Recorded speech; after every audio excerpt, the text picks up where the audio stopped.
Do not judge, or you will be judged. For in the same way you judge others, you will be judged. And with the measure you use, it will be measured to you.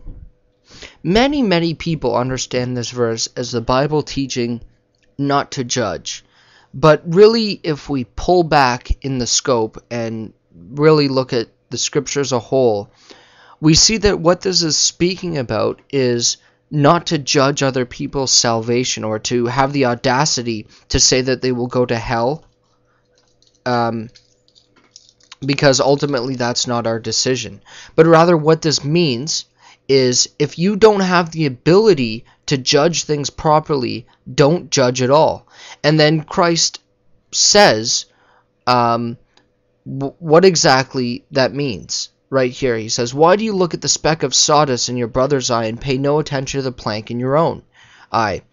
How can you say to your brother, let me take the speck out of your eye, when all this time there is a plank in your own eye? You hypocrite! First take the plank out of your own eye, and then you will see clearly to remove the speck from your brother's eye. So right here, he's saying, he's giving the comparison, and saying that, okay, it's all right to judge your brother. First, though, judge yourself. And for Christians to say that the Bible does not promote judging really have a complete upside-down, twisted misunderstanding. In fact, there's a book called Judges in the Bible. So, for us not to judge, really, I don't know. You really have to question their understanding of the Scripture. Also, if you go back and you read the story of the Good Samaritan, Christ is telling some people around him this parable of the Good Samaritan, and then at the end he said, who treated him neighborly? And the man replied, the Samaritan woman, I suppose. And he says, Jesus answers, you have judged correctly. So in matters like this, you judge. And even St. Paul says, do you not know that you will judge the world? That you will judge the angels, rather? And so all of those letters that all the apostles sent out to the churches was judging their behavior, how they started out in the spirit and ended up in the flesh, and teaching them how to get back into the spirit. And so the scripture encourages judging and how to judge others. The one who doesn't judge people really isn't the one who loves them.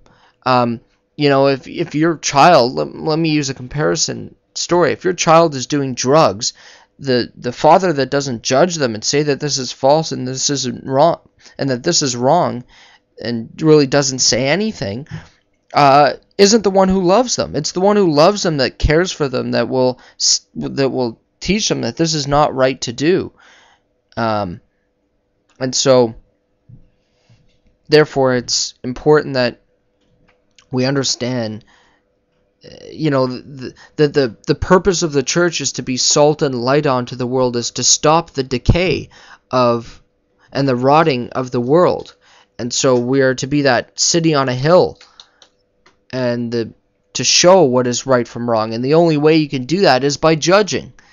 Now, like I said, we're not to go around judging people's salvation and where they will be on Judgment Day and whether they will be right with God or not. Now, we should most certainly answer them so long as they keep rejecting God and rejecting Christ's salvation, that it won't end up good for them. But this doesn't mean we have the right to tell them that they will go to hell. Because after all, the Bible talks about believers putting stumbling blocks into other people's salvation. So, if I might use an example, some people aren't following Christ because of the behavior of other Christians, and so therefore, or people who claim to be Christian, and so therefore, if God deems fit that this person didn't come to him because other people in the name of God tried to were being hypocrites, that God will judge that situation justly, and that they will be shown the truth of the salvation of Christ.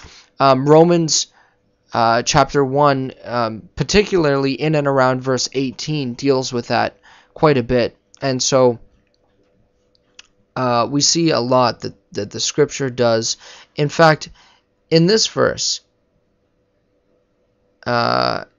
we see how